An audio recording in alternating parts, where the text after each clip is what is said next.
ओम विष्णवे नमः। ओम विष्णवे नमः।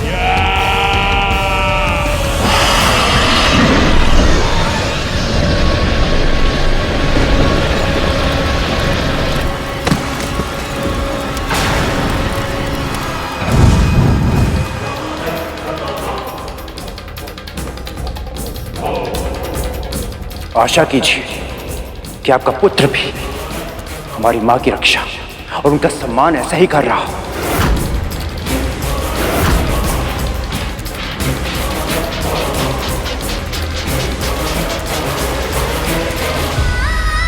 न जाने मेरे गरुड़ के साथ वहां क्या हो रहा होगा। हमें आपके निर्णय की प्रतीक्षा है महाराज बलि। ये पक्षी तुम्हारे नियंत्रण में है, इसका अर्थ ये नहीं कि हम इसके अपराधों को भूलकर इसे क्षमा करते हैं। इसने ना केवल असुरों की सेना को चुनौती दी है, बल्कि मेरे पुत्र और स्वर्ग के महाराज बलि की सत्ता को ललकारा है। इसे अवश्य दंड मिलना चाहिए।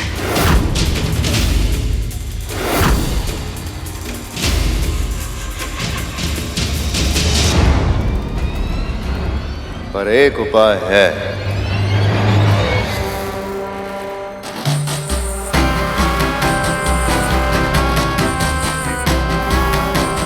यदि गरुड़ अपने घुटनों के बल बैठ के हमसे क्षमा की याचना करे और यह प्रण ले कि दोबारा कभी हमारे मार्ग में नहीं आएगा,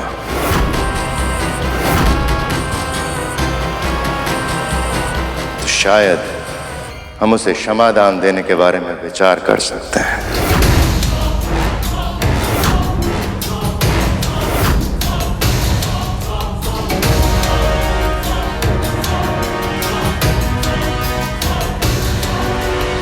सुना नहीं तूने? घुटने के बल बैठ और क्षमा मांग।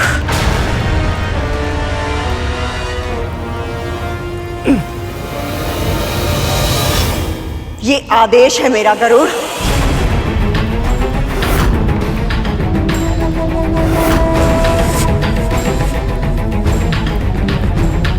क्या हुआ?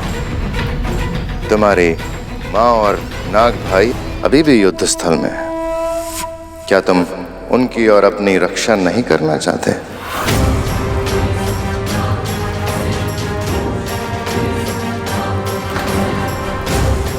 मेरी माँ की सुरक्षा से अधिक महत्वपूर्ण मेरे लिए और कुछ नहीं है। फिर चाहे उसके लिए मुझे अपने प्राण देने पड़े या अपना आत्मसम्मान खोना पड़े। किंतु महाराज, मेरी माँ ने मुझे सिखाया है कि किसी भी त्वरित लाभ के लिए या केवल वाद विवाद को समाप्त करने के लिए क्षमा मांगना उचित नहीं। क्षमा मांगने से पहले अपनी भूल का आभास होना अति आवश्यक है, क्योंकि यदि ऐसा ना हो तो क्षमा मांगने के बाद भी वह व्यक्ति फिर से वही भूल कर देगा और फिर उसकी क्षमा याचना का कोई अर्थ नहीं बचेगा।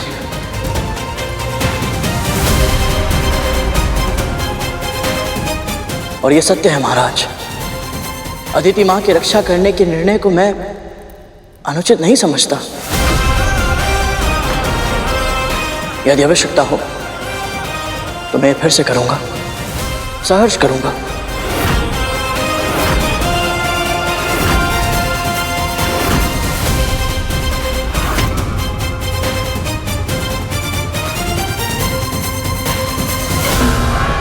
गरुड़ के वचनों में दृढ़ता है, इसके लिए मृत्युदंड सम्मान की बात होगी।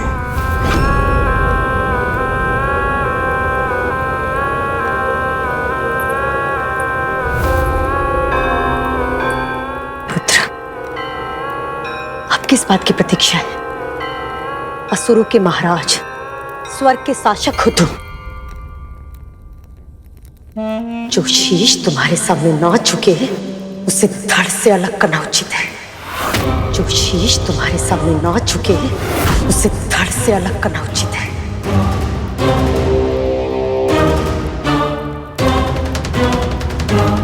दास होकर भी इतना अभिमान। तेरे लिए मैंने अपने और अपने पुत्रों के प्राणों को संकट में डाला है, एक विनीत भाव से क्षमा भी नहीं मांग सकता? जब से इसकी माँ दासी बनी है उसने किसी आदेश की अवहेलना नहीं की। और एक ये है, ना तो उसने दास होने का धर्म निभाया, ना पुत्र होने का कर्तव्य।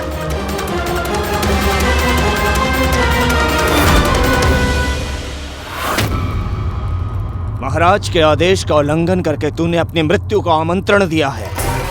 मैं तो कहता हूं इस पक्षी के कर्कश गायन की प्रतीक्षा ही क्यों करनी। मैं अभी यमदूत से इसका साक्षात्कार करवाता हूं।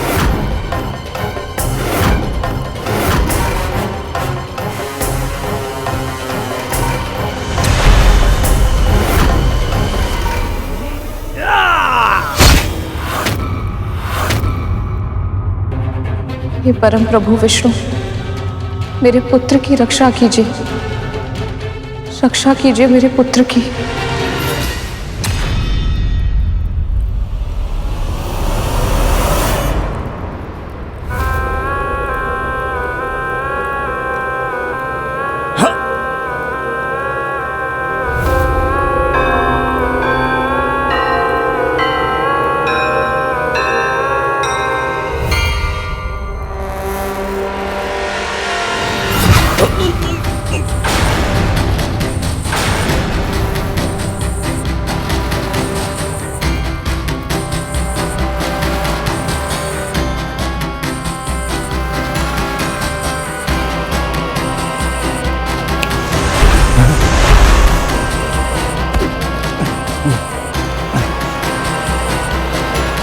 मृत्यु केवल शारीरिक हिंसा से नहीं होती राहु।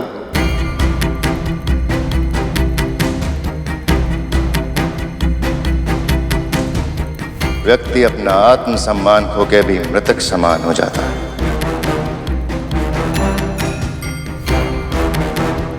यदि गरुड़ एक बार क्षमा नहीं मांग सकता तो उसे सहस्त्र बार झुकना होगा। पूरी प्रजा के सामने से 1,008 बार करबद्ध प्रणाम करके हमारे महाबलीपुरम की प्रदक्षिणा करनी होगी।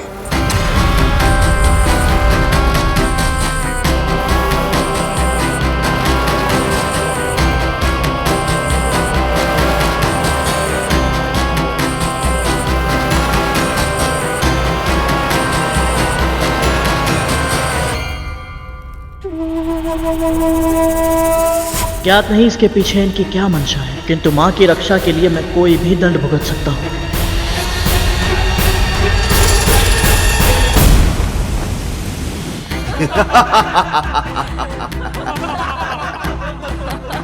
सुना है ये बहुत ही शक्तिशाली पक्षी है। वज्रांग की पूरी सेना को अकेले ही हरा दिया था इसने। तुमने सही कहा मित्र, पर हमारे महाराज बलि के सामने बड़े से बड़े योद्धा नतमस्तक हो जाते हैं। तभी तो आज ये पक्षी भूमि पर लौटकर अपने अपराध की क्षमा मांगेगा। सही कहा मित्र।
गरुड़, ये कोई साधारण पत्थर नहीं है, ये शालिग्राम है, प्रभु श्री विष्णु का प्रतीक रूप। ऐसी शिलाओं को बहुत पवित्र माना जाता है, क्योंकि प्रभु के निशान इन पर कोई मानव नहीं बनाता, अपने आप बन जाते हैं।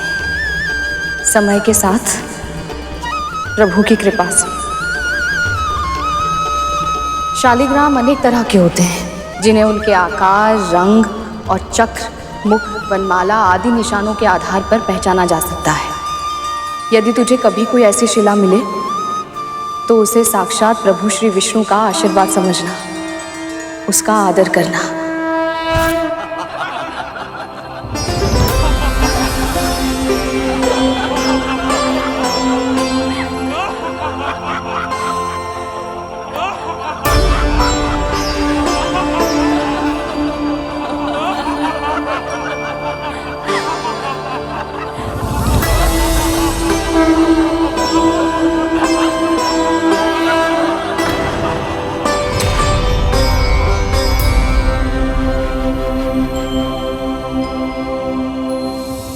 ओम विष्णवे नमः।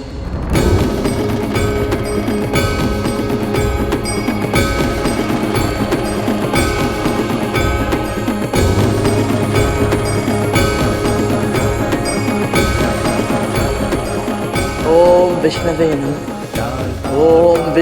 नमः। ओम विष्णवे नमः। ओम विष्णवे नमः। ओम विष्णवे नमः। ओम विष्णवे नमः। ओम विष्णवे नमः। ओम विष्णवे नमः। ओम विष्णवे नमः।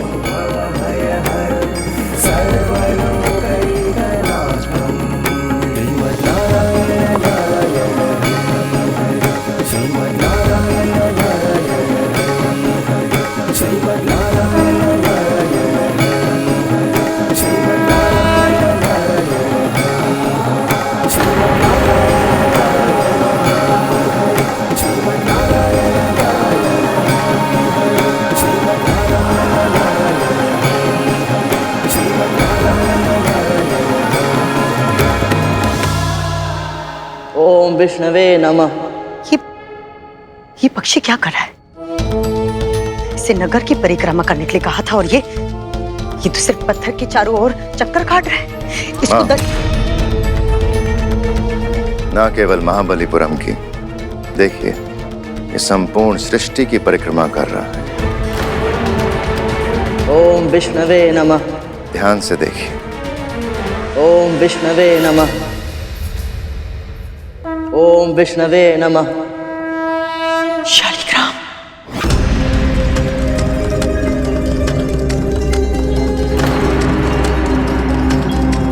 ओम विष्णवे नमः।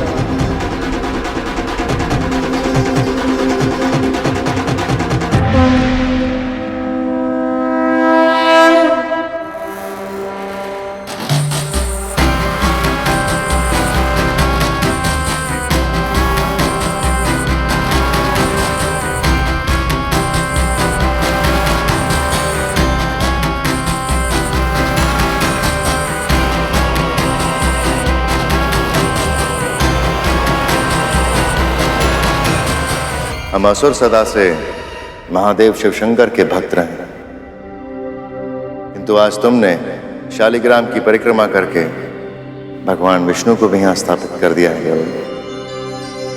आज से महाबलीपुरम में भगवान विष्णु की भी भक्ति होगी।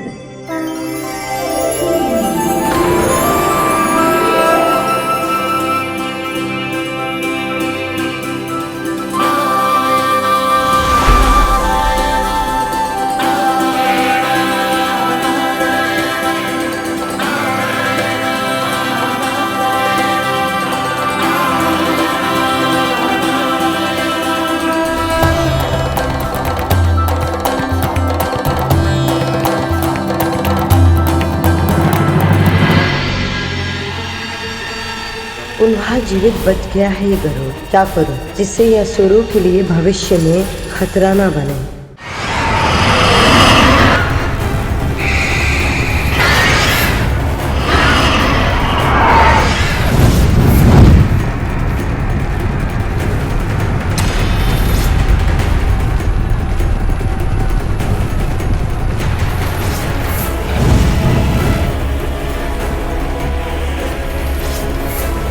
बच क्या रहा हो?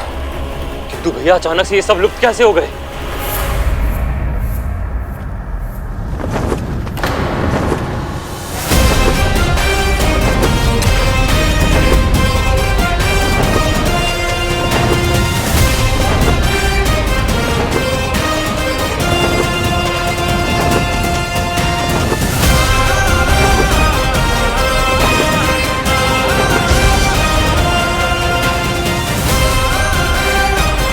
प्रभु, आपका कोटि कोटि धन्यवाद।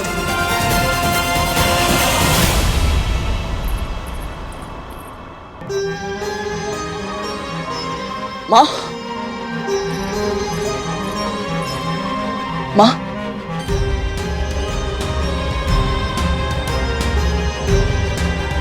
इसे छोड़िए माँ, आप सकुशल हैं?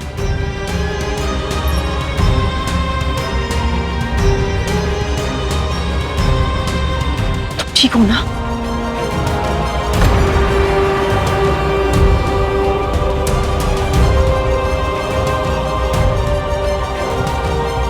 आज तुम दासों के लिए मैंने मेरे पुत्रों के प्राणों को दांव पर लगाया है।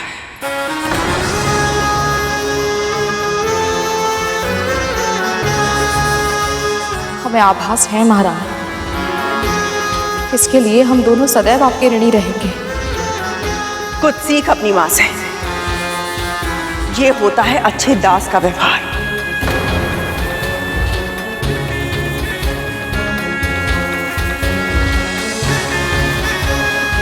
और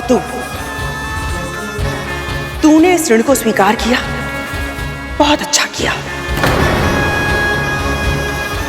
पर अपने पुत्र को समझाना, अब तक ये हमें दोष देता आया है कि हमने इसके प्राणों को संकट में डाला था, किंतु अब इसे स्मरण रहना चाहिए कि कैसे आज मैंने और मेरे पुत्रों ने इसके और तेरे प्राणों की रक्षा की है।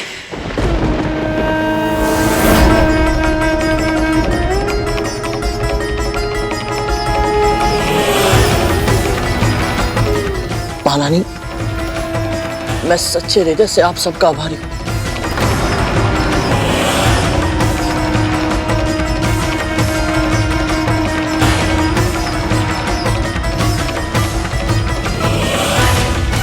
आज तो असुरों का संकट टल गया, किंतु अब करुण की बेड़ियां कस के जकड़नी होगी ताकि ये मेरे पुत्रों के लिए और कोई समस्या ना खड़ी करे।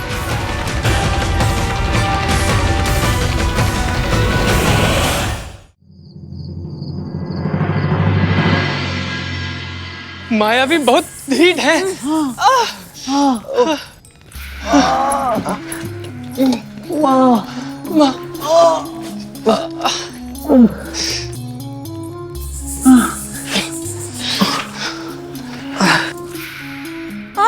माँ, बहुत जलन हो रही है। जलन होगी तभी तो घाव स्वस्थ होगा। अच्छा।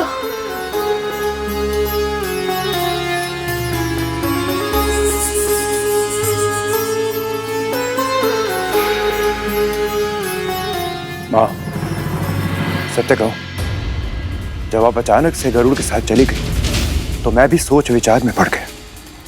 महाराज बलि से अकेले मिलने जाने का निर्णय आपको संकट में डाल सकता था। माँ, आपने ऐसा क्यों किया? क्योंकि वो अपने पुत्रों से बहुत प्रेम करती हैं। पता है उन्हें, गुरु शुक्राचार्य की मृत संजीवनी विद्या के कारण वर्तमान में असुर बहुत अधिक शक्तिशाली हैं। उन्हें सर्पों का शत्रु बनाना नहीं चाहती कद्रू दीदी। बड़ी माँ अपने पुत्रों की रक्षा करना चाहती थी, ये तो मैं समझता हूँ माँ। पर जब दीदी माँ ने उनसे कहा कि वो मुझे असुरों को सौंप दे और ये युद्ध समाप्त हो जाएगा, तो उन्होंने मेरी रक्षा क्यों की? क्यों मुझे दीदी माँ को नहीं सौंपा उन्होंने? क्योंकि मैं दीदी को अच्छे से जानती हूँ। वो गरुड़ को दास बना लेती और अवसर पड़ने पर उसकी अद्भुत शक्तियों को हमारे विरुद्ध उपयोग करती।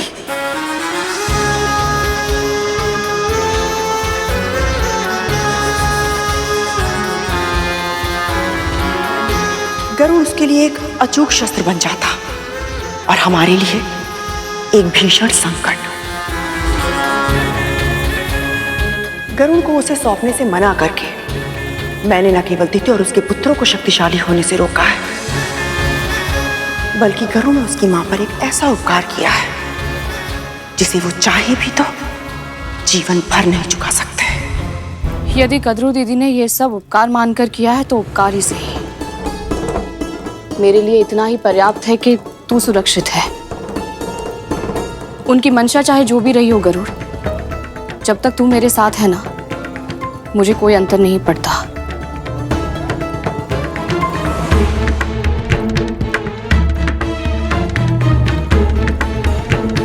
किंतु मुझे अंतर पड़ता है माँ। आखिर ऐसा क्या चल रहा है उनके मस्तिष्क में? शीघ्र ही मुझे कुछ ऐसा करना होगा कि गरुड़ और उसकी माँ मेरे हाथों की कठपुतलियां बनकर रह जाएं।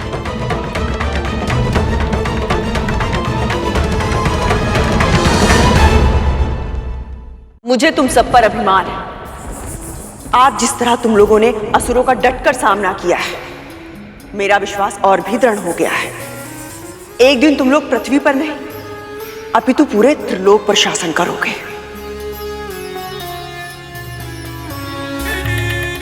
आज तुम सबने जो कौशल दिखाया है, तुम्हारे पिता को तुम पर गर्व होगा और प्रसन्नता भी कि किस तरह मैंने उस गरुड़ के प्राणों की रक्षा की। मैं उनसे भेंट करके आती हूँ। माँ, लेकिन मेरे मन में एक प्रश्न था। हाँ माँ, वो हम जानना चाहते थे कि ऊंचे आकाश में उड़कर आपको कैसा लगा?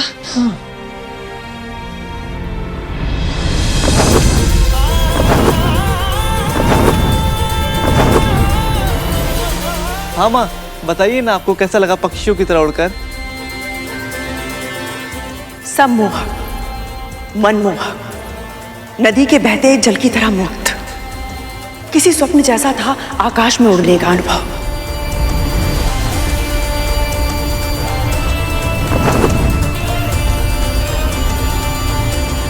धरती से देखो तो आकाश के बादल कितने सुंदर दिखाई देते हैं, पर जब ऊपर आसमान में उन बादलों के बीच उनके साथ साथ होने का आभास हो तो वो अनुभूति अद्भुत है, अकल्पनीय है।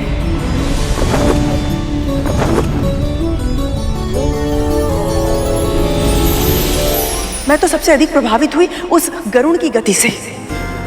वो इतनी तीव्र गति से उड़ता है कि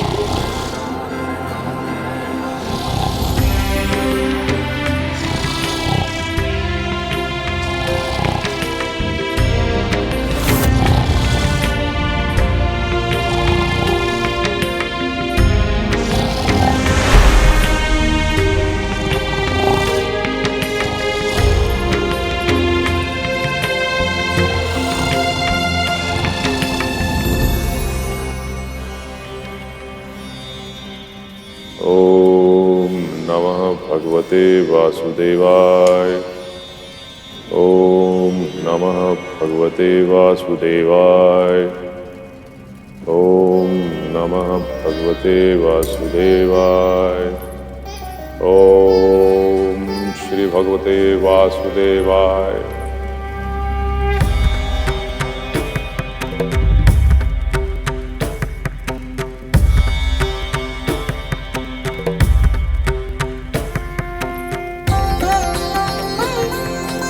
कल्याण हो देवी,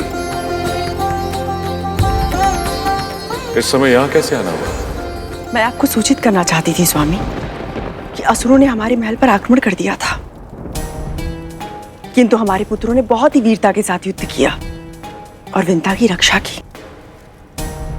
इसी बीच मैं गरुड़ को लेकर महाराज बलि के पास गई और उनसे युद्ध समाप्त करके शांति की स्थापना करने में सफलता प्राप्त की। असुर तो गरुड़ को प्राणदंड देना चाहते थे, किंतु मैंने उन्हें समझाया और गरुड़ की रक्षा की। आपने नहीं, गरुड़ की रक्षा उसकी मां की प्रार्थनाओं और स्वयं भगवान श्री विष्णु ने की।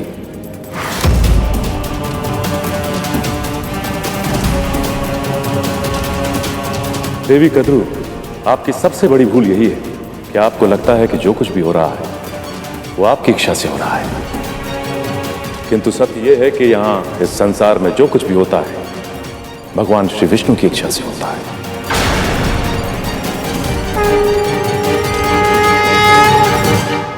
कम से कम आज तो मेरे प्रयासों की प्रशंसा करते थे स्वामी। आप अपने पुत्रों को सर्वश्रेष्ठ बनाना चाहती हैं, किंतु ये लक्ष्य गरुड़ का अत्याचार या उसे बंदी बनाने की आवश्यकता नहीं है। उसका जन्म महान उद्देश्यों के लिए हुआ है और उसमें से सबसे बड़ा उद्देश्य है उसकी मां को दास्तां से मुक्त कराना।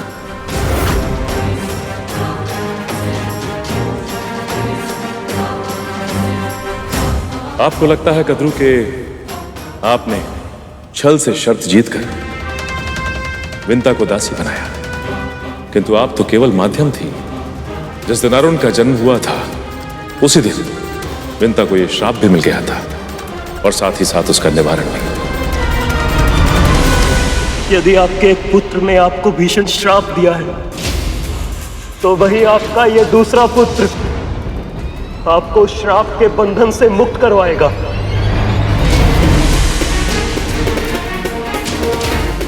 गरुड़ ऐसा प्राणी है जिसने असुरराज बलि के दंड को भी पुण्य अर्जित करने का माध्यम बनाया। उसमें अद्भुत बुद्धि है। आप केवल उसके तन को दास बना सकती हैं, किंतु चाह कर भी आप उसके मन और मस्तिष्क को अपना बंदी नहीं बना सकती। अपनी मां को मुक्त कराना उसकी नियति है और वो अपने इस उद्देश्य को पूरा करके रहेगा।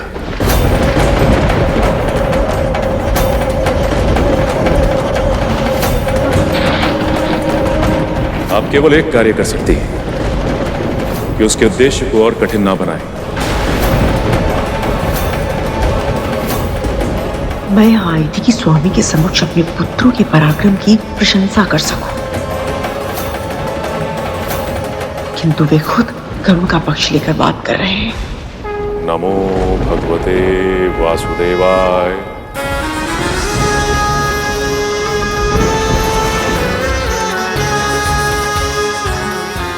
मैंने विंता और गरुड़ के लिए इतना सब किया, अपने पुत्रों के और स्वयं के प्राणों को भी संकट में डाल दिया।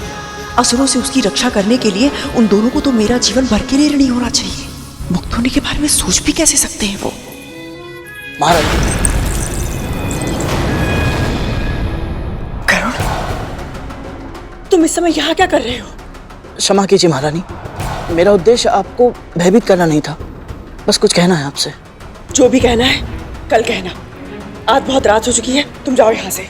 महारानी, एक विनती करनी है, बस 2 पल के लिए सुन लीजिए। ऐसी कौन सी विनती करनी है जो एक रात भी प्रतीक्षा नहीं कर सकते तुम? कहा ना, मुझे विश्राम की आवश्यकता है, कल बात करेंगे। महारानी, यदि इस विचार को और अधिक समय तक मेरे मन में रखा तो मेरे हृदय का भार मेरे प्राण ले लेगा। मैंने अपने जन्म से लेकर आज तक आपको अपनी मां के साथ अत्याचार करते देखा, अपने वचनों से, अपने कर्मों से उन्हें दुखी करते देखा है। पर आज जब आपने दीदी मां को मुझे सौंपने से मना कर दिया, तब मुझे आभास हुआ महारानी कि आपके व्यक्तित्व के और आयाम भी है जो इस बाहरी आवरण के पीछे छिपे हैं। आज तक मैंने एक अत्याचारी महारानी को देखा था, पर आज एक बड़ी बहन को देखा जिन्होंने अपने पुत्रों को आदेश दिया कि वो उनकी छोटी बहन की रक्षा करे। आज पहली बार मैंने अपनी विमाता को देखा जो मेरे प्राणों की रक्षा करने के लिए स्वयं शत्रुओं के सामने दीवार बनकर खड़ी हो गई। आज पहली बार मैंने एक मां को देखा जो अपने पुत्रों से इतना स्नेह करती है कि उनके भविष्य की सुरक्षा के लिए उन्होंने अपना जीवन दांव पर लगा दिया। इसे प्रशंसा कहते हैं करो। तुम्हें तो विनती करनी थी ना? विनती करनी है, पर आपके भीतर छिपी अपनी बड़ी मां से विनती करनी है मुझे। मेरी मां को उनका जीवन लौटा दीजिए, उन्हें अपनी दास्ता से मुक्त कर दीजिए बड़ी मां।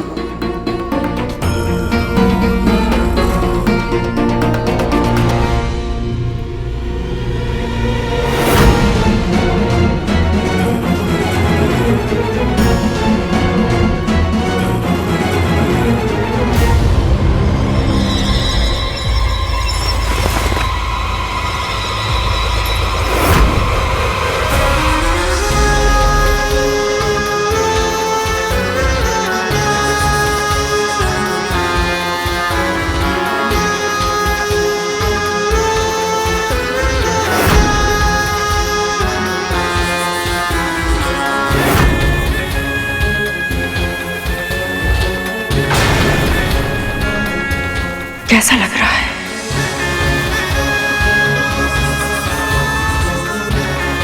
अच्छा नहीं लग रहा है ना? किंतु जिसका जो स्थान होता है उसे वही शोभा देता है। चरण पादुका चाहे कितनी भी अच्छी क्यों ना हो, उसे अपने सर के ऊपर नहीं रखा जाता।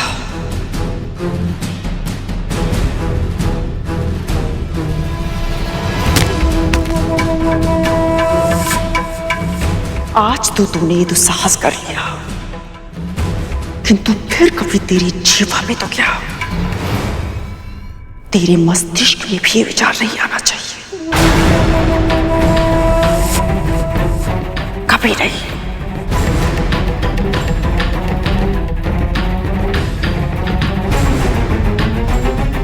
बड़ी माँ,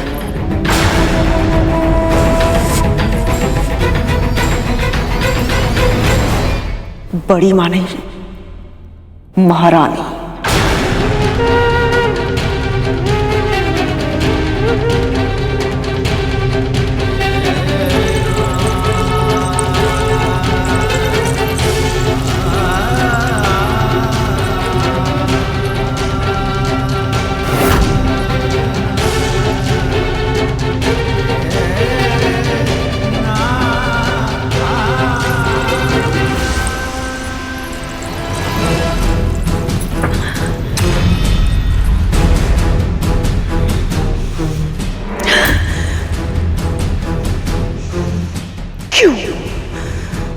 हर बार मैं ही क्यों मेरी हाथों की रेखाओं में इतना संघर्ष है? कुछ भी अगर अच्छा करना चाहो तो भी मेरे साथ ही बुरा होता है। क्यों? बस अब भले ही मुझे भाग्य को चुनौती देनी पड़े, अवश्य दूंगी मैं, किंतु इस बार उस विंता को जीतने नहीं दूंगी मैं, किसी भी मूल्य पर। यदि करू ने उसे दास्ता से मुक्त करा दिया तो वो स्वयं भी मुक्त हो जाएगा, और फिर इतने वर्षों तक जो मैंने उनके साथ किया है उसका प्रतिशोध वो मुझसे और मेरे पुत्रों से लेगा। नहीं, बिल्कुल नहीं, किसी भी मूल्य पर ऐसा नहीं होने दूंगी मैं, किसी भी मूल्य पर।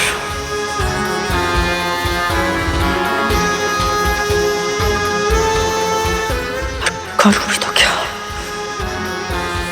कैसे उस पंछी को अपना पिंजरा छोड़ने से रोकूं मैं?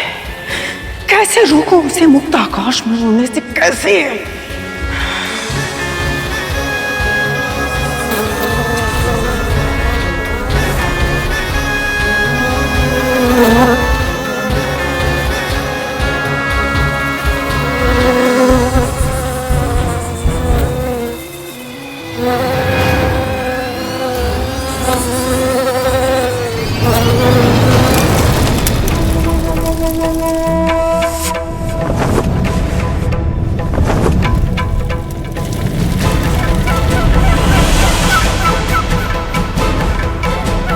यदि गरुड़ सूर्य लोक के पास गया तो इसी कीड़े की भांति उसकी मृत्यु भी निश्चित है।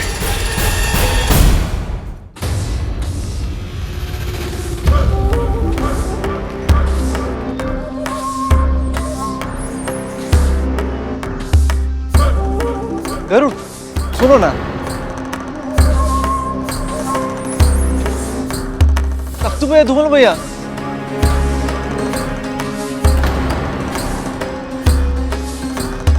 गरुड़, हमारे दास, हमें फिर से भ्रमण पर जाना है। जो आज्ञा स्वामी। पर आज हम रथ से नहीं जाएंगे। हाँ हाँ। तो फिर? जब दास आकाश में उड़ सकता हो तो भूमि पे भ्रमण करने की क्या आवश्यकता? वहां तक तो भैया, ये तो बिल्कुल तक्षक भैया का स्वर है। यदि तुम्हें ऐसे और भी स्वर सुनने हैं तो तुम्हें हम सबको आकाश भ्रमण पर ले जाना होगा। आज का ये दिन बहुत शुभ है दीदी। देखिए, गरुड़ और उसके नाग भाई एक दूसरे के साथ कितने प्रेम से बातें कर रहे हैं। क्या ऐसा नहीं हो सकता कि इनके संबंध सदैव ऐसे ही रहे, स्नेह से भरपूर?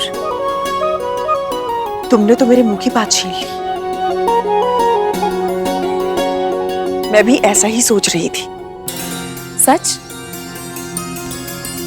बिल्कुल सच। बहन,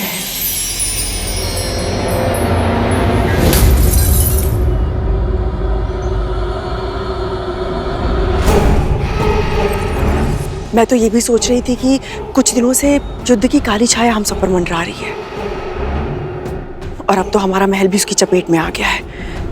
क्यों ना हम दोनों मिलकर शांति की स्थापना के लिए हवन करें? ये तो बहुत ही अच्छा विचार है। तो एक काम करो, तुम जाके वन से लकड़ी लेकर आओ, मैं हवन की तैयारी करती हूँ। ठीक है।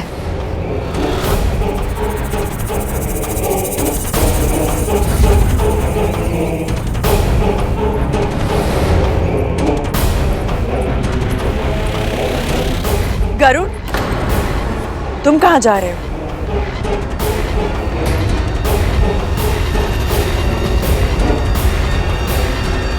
मैं और तुम्हारी माँ शांति स्थापित करने के लिए एक हवन करना चाहते हैं। पुत्र,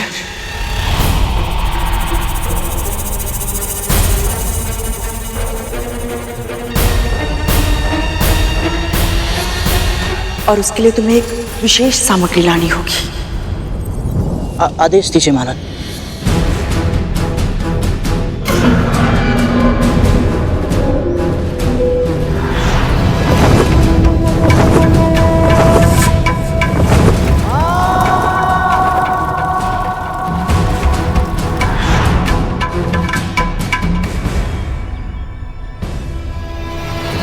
महारानी, मुझे सूर्य पुष्प चाहिए पुत्र। सूर्य पुष्प? हाँ, सूर्य पुष्प। और उसके लिए तुझे सूर्यलोक जाना होगा, क्योंकि यह अद्भुत पुष्प वहीं खिलता है पुत्र।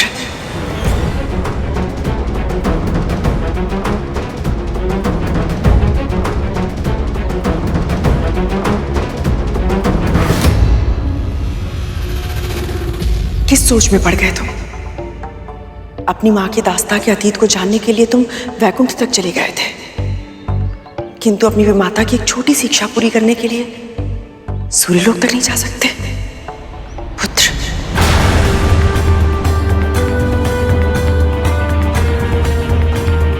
आपकी इच्छा अवश्य पूरी होगी बड़ी माँ।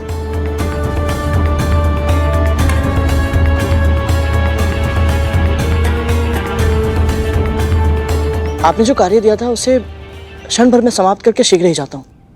फंस गया पंछी पिंजरे में। अब गरुड़ नाम की समस्या का हमेशा हमेशा के लिए समाधान हो जाएगा।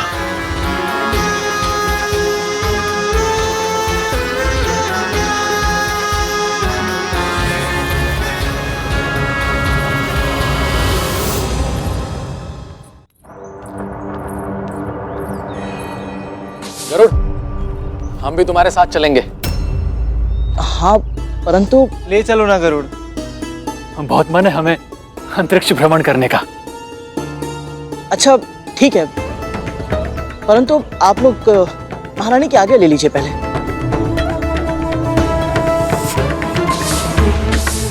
पर माँ की आज्ञा क्यों?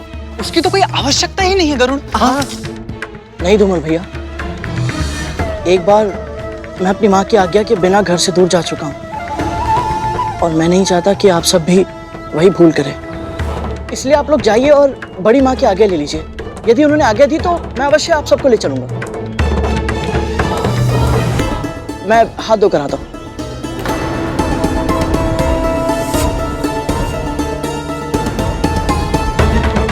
गरुड़, माँ की आज्ञा के बिना हमको लेकर नहीं जाएगा तख्तू।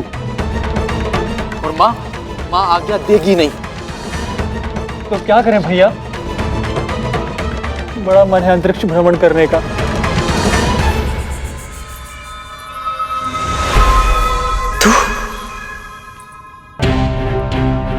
कितना और गिरोगी गदरू? तुम्हारे स्वामी, जिनका हृदय इतना शुद्ध है कि देवता भी उनसे परामर्श लेते हैं, उन्होंने भी तुम्हें समझाया कि गरुड़ उसकी मां को मुक्त कर दो, किंतु तुम उनके सुझाव के बिल्कुल विपरीत कार्य कर रही हो। गरुड़ को गंभीर रूप से घायल करने का षड्यंत्र रच रही हो तुम, ताकि वो अपनी मां की रक्षा ना कर पाए। तुम भूल रही हो गदरू, जो अन्य व्यक्तियों के लिए विपदा उत्पन्न करता है, उन्हें स्वयं भी उसी विपदा का सामना करना पड़ता है। आज तुम विंता के पुत्र को संकट में डालना चाहती हो, पर कहीं ऐसा ना हो कि तुम्हारे पुत्री तुम्हारे बनाए हुए जाल में फंस जाए।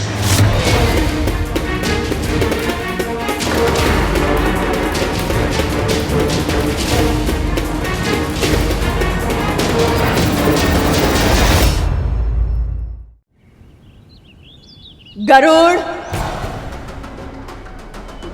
तू गया नहीं अभी तक? महारानी, आपके पुत्र मेरे साथ जाना चाहते थे, तो मैं आपके आगे की प्रतीक्षा कर रहा था। मैं तेरी माँ की तरह नहीं, जो अपने पुत्रों को उनकी इच्छाएं पूरी करने से रोकूं, और तू भी उनकी इच्छा पूर्ति में बाधा नहीं बनेगा। स्मरण रहे, केवल मेरा ही नहीं, मेरे पुत्रों का दास भी है तू। वो जो चाहते हैं वैसा ही कर। जो आज्ञा महारानी।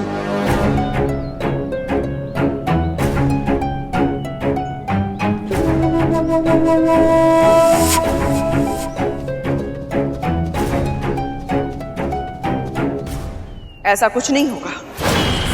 मेरे पुत्रों के हित के लिए सबसे उत्तम क्या है, इस बारे में मेरे और मेरे स्वामी के विचार बिल्कुल भिन्न भिन्न हैं। मैंने पहले भी कहा था, एक पिता अनासक्त हो सकते हैं, किंतु मेरे लिए संभव नहीं है। और इसलिए मैंने उस गरुड़ रूपी संकट को अपने मार्ग से हटाने के लिए एक ऐसा उपाय सोचा है जिसकी काट संभव नहीं है।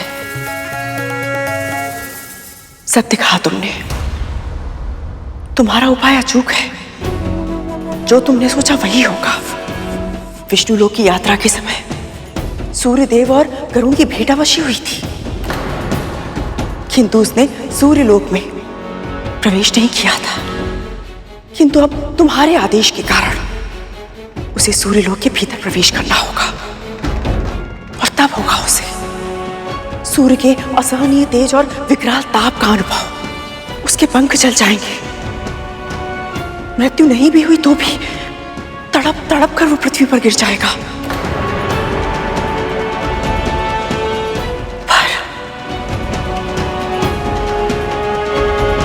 पर क्या सूर्य के भीषण ताप से तड़पने वाला केवल गरुड़ नहीं होगा, उसके साथ साथ तुम्हारे पुत्र भी उस अकल्पनीय जलन को अपनी त्वचा पर सहने के लिए विवश हो जाएंगे। क्या कह रही है तू?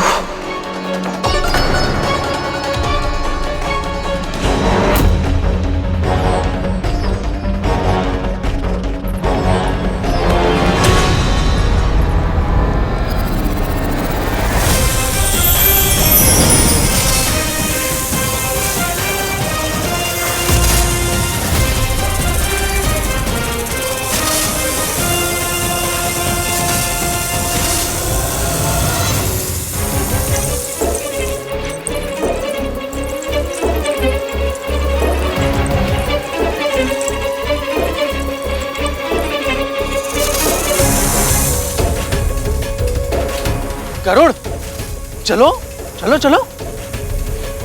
रुक जा गरुड़।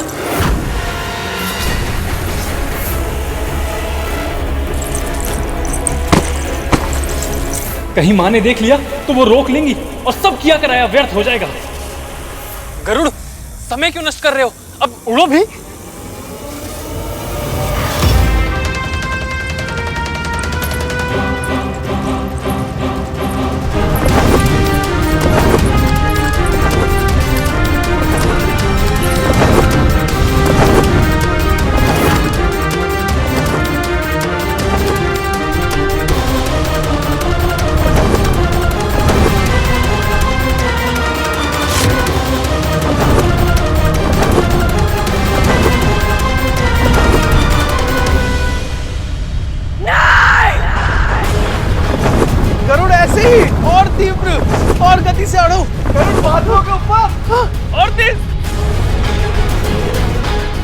अनंत आ रहा है।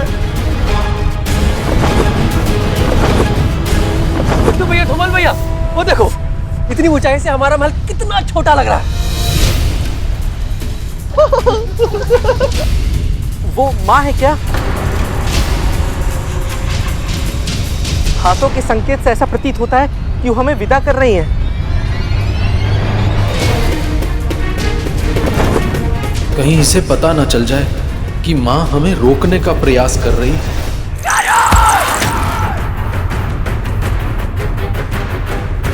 अरे गरुड़, ध्यान कहाँ है तुम्हारा? अरे और ऊपर उड़ो ना। हाँ, तुम नीचे कहाँ देख रहे हो? कहीं बादलों से टकरा गए तो? उड़ो।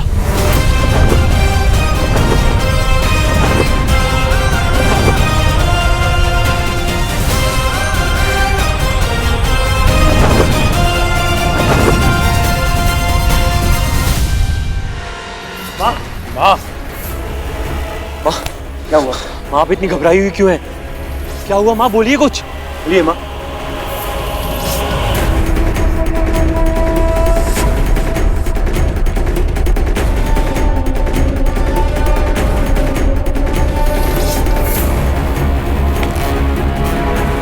ये तो गरुड़ है। गति बढ़ाओ, गति बढ़ाओ, गति बढ़ाओ।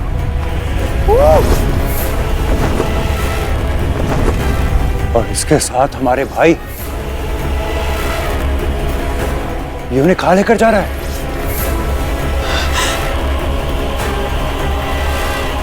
सूर्यलोक था। मैंने ही आदेश दिया था गरुड़ को वहां पे जाने के लिए, ये सोच करके उसके पंख चल जाएंगे, उसकी शक्ति समाप्त हो जाएगी। किंतु ये तो मेरे पुत्र को लेकर चला गया। गरुड़, नीचे आ। तू दास है हमारा, हमारी आज्ञा का पालन करना तेरा कर्तव्य है। माँ, ये बहुत ऊंचा उड़ चुका है, हमारे स्वर इस तक नहीं पहुंचेंगे। ये कितनी भी ऊंचाई तक क्यों ना चला जाए, इसकी मां का स्वर इस तक अवश्य पहुंचेगा। विंता को उसका स्वर सुनाई देगा। विंता! माँ,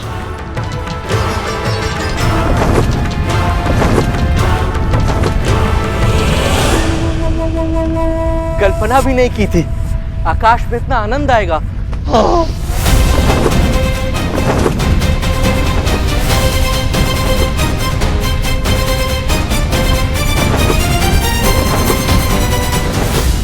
गरुड़, तुम इससे भी तीव्र गति से उड़ सकते हो क्या? हाँ, परंतु तुम क्या हमें दुर्बल समझते हो? अरे तुम अगर शक्तिशाली हो ना तो हम भी कम नहीं हैं। चुपचाप गति बढ़ाओ।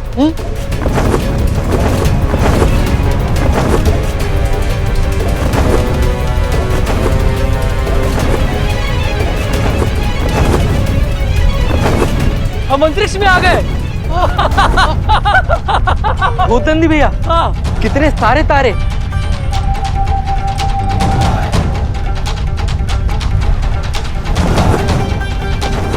अरे नीचे देखो, हमारी पृथ्वी। अरे हाँ, पृथ्वी पे रहते हुए तो हमें ऐसे लगता था जैसे हम ही सबसे महान हैं, हम ही सबसे बड़े हैं। लेकिन यहाँ आके पता चला कि हमारी पृथ्वी एक छोटे से तिनके के बराबर है। तो फिर हम कितने छोटे हुए?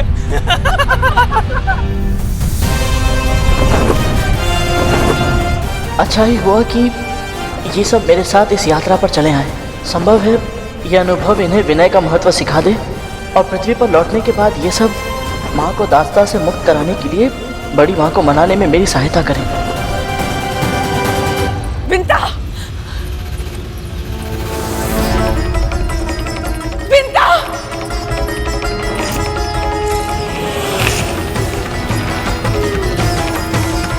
विंता!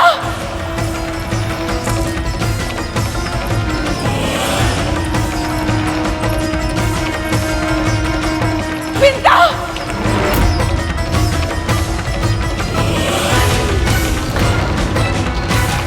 ये कद्रू दीदी का स्वर था क्या?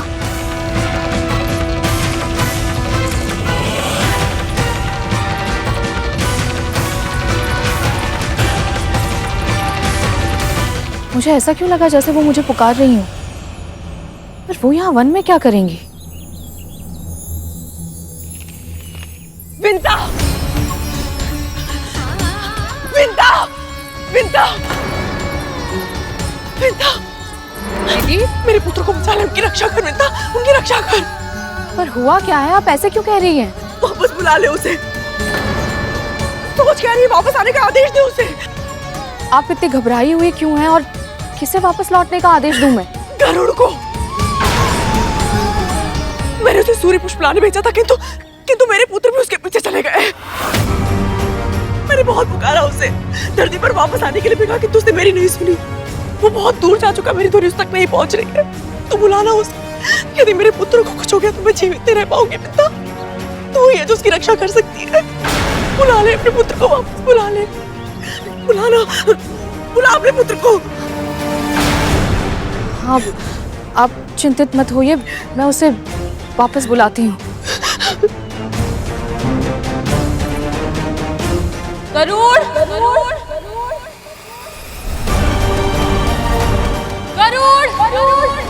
माँ क्यों पुकार रही है और वो इतनी चिंतित क्यों लग रही है? गरुड़, गति कम करने की सोचना भी मत। हमारी माँ ने तुम्हें जो कार्य दिया है ना, उसे पूरा किए बिना तुम वापस नहीं लौट सकते हो। हाँ। भूलो मत गरुड़, तुम सिर्फ अपनी माँ के पुत्र ही नहीं, हमारे दास भी हो। इसलिए तुम तब तक वापस नहीं जा सकते जब तक हम आदेश ना दें। स्मरण रखना गरुड़, यदि तुमने हमारी आज्ञा का पालन नहीं किया तो परिणाम तुम्हारी माँ को भोगना पड़ेगा। दास बने केवल 2 ही दिन हुए हैं और अभी से कितना विवश हो गया हूँ मैं कि चाह कर भी अपनी माँ के पास लौट नहीं सकता। तो फिर माँ के लिए कितना कठिन, कितना दुखद होता होगा अपनी इच्छाओं का गला घोटकर इन सब के आदेश का पालन करते रहना, बिना रुके लगातार। उन्हें ऐसे जीवन नष्ट करते नहीं देख सकता मैं।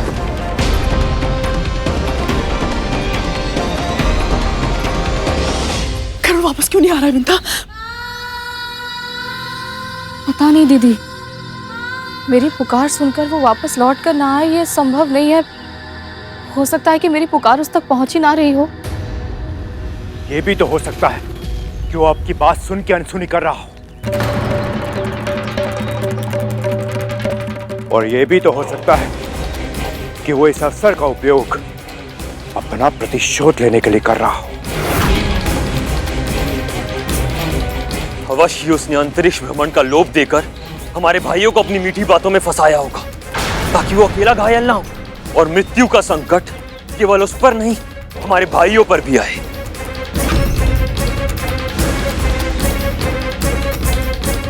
मेरा पुत्र तुम सब जैसा नहीं है। नैतिक मूल्यों का सम्मान करता है, मेरे दिए संस्कारों को मानता है। वो किसी को अपनी मीठी बातों में नहीं फंसाता, केवल सत्य और धन के मार्ग पर चलता है मेरा पुत्र। सब समझ में आ गया मुझे।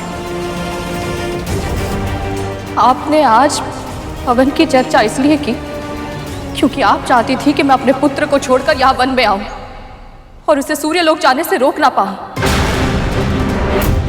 भली भांति जानती थी आप, सूर्यलोक में प्रवेश करना और वहां से सूर्य पुष्प लेकर वापस लौटना असंभव था, फिर भी आपने उसे यह आदेश दिया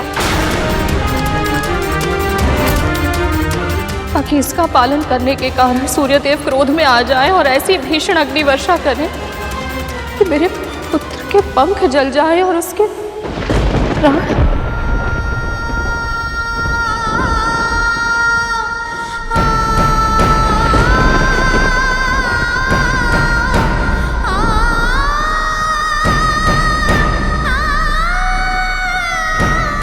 ये समय आरोप प्रत्यारोप का नहीं है।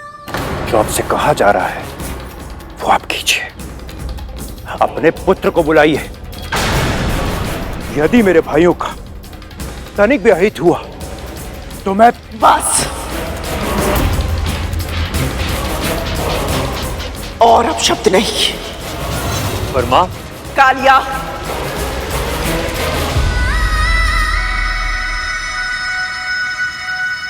आज मैं विंता से एक महारानी की तरह नहीं, एक मां की तरह बात करना चाहती हूं।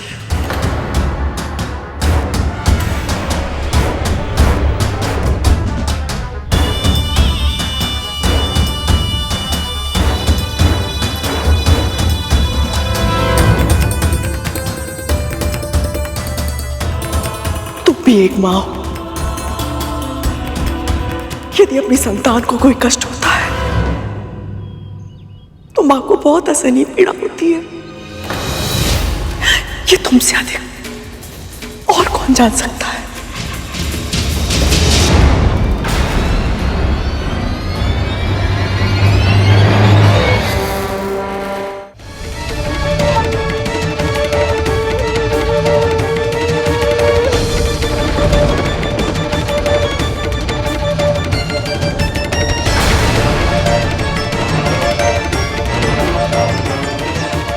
मैं जानती हूं तुम मुझसे क्रोधित हो सकता है मुझे दंड भी देना चाहती हो और मुझे तुम्हारा हर दंड स्वीकार होगा, किंतु मेरे पुत्रों को दंड मत दो विद्या।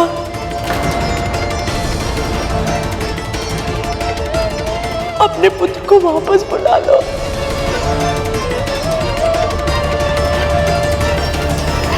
बुला लो अपने पुत्र को वापस।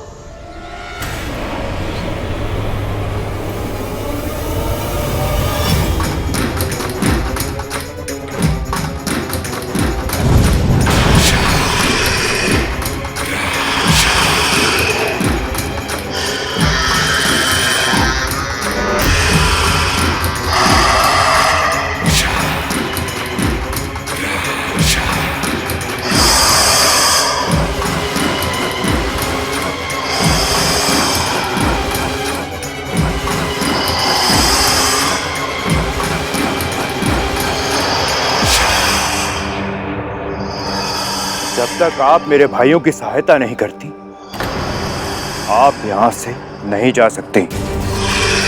धमकी देने की आवश्यकता नहीं है पुत्र। जानती हूं मुझे क्या करना चाहिए और मैं वही करूंगी, चाहे तुम सब मेरे और मेरे पुत्र के साथ किसी भी प्रकार का षड्यंत्र क्यों ना रचो। मंदिर जाना है मुझे। अपनी पुकार मेरे पुत्र तक पहुंचाने के लिए मुझे महाविष्णु का आशीर्वाद चाहिए। मुक्त करो मुझे।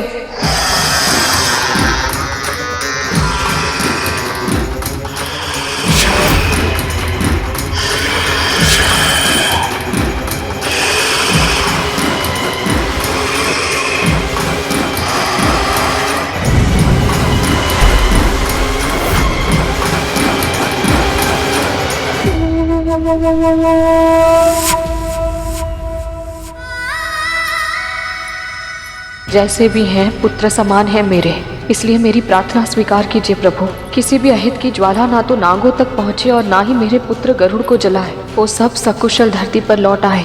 सहायता कीजिए प्रभु, सहायता कीजिए।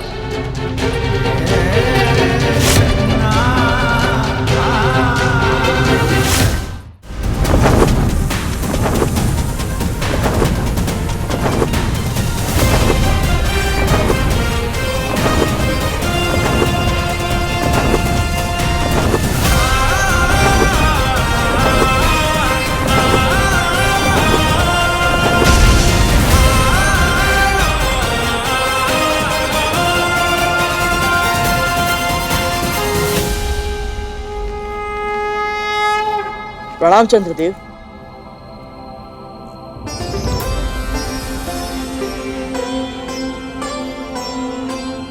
तुम सब यहाँ क्या कर रहे हो?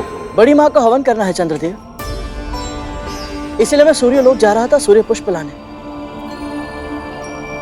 मेरे नाग भाइयों को अंतरिक्ष भ्रमण करना था, इसलिए मैं इन्हें भी साथ ले आया। सूर्यलोक जा रहे हो तुम सब? तुम्हें पता भी है वहां का ताप कितना अधिक है? सूर्यदेव को दूर से प्रणाम करना तो फिर भी आसान था, परंतु सूर्यलोक में प्रवेश करना असंभव है। सूर्यलोक में प्रवेश करने से पहले ही तुम्हारे पंख जल जाएंगे और तुम्हारे इन भाइयों का तन यदि जलकर पूरी तरह से भस्म नहीं भी हुआ तो भी इनके प्राण अवश्य संकट में पड़ जाएंगे।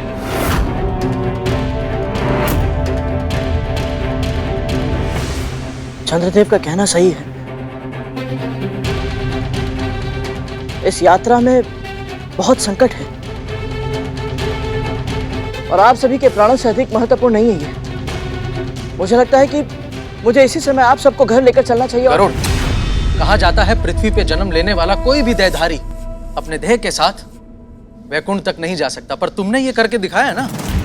और हम सब केवल इसलिए वापस लौट जाएं कि इस यात्रा में हम सबके प्राण संकट में हैं। ऐसा नहीं हो सकता गरुड़। हमारी माँ ने हमारे जन्म के लिए कितनी प्रार्थनाएं की थी। हमारी माँ ने कितने मन से वरदान मांगा था कि उनके महाशक्तिशाली पुत्र हों। माना कि हम अपने बड़े भाइयों की तरह शक्तिशाली नहीं, मगर हम सब मन से योद्धा हैं। बिल्कुल सही कहा सरकुटा। हम वापस लौट के नहीं जाएंगे गरुड़। हम अपनी माँ को निराश नहीं कर सकते हैं। हम सूर्य लोक जाएंगे और ये हमारा आदेश है।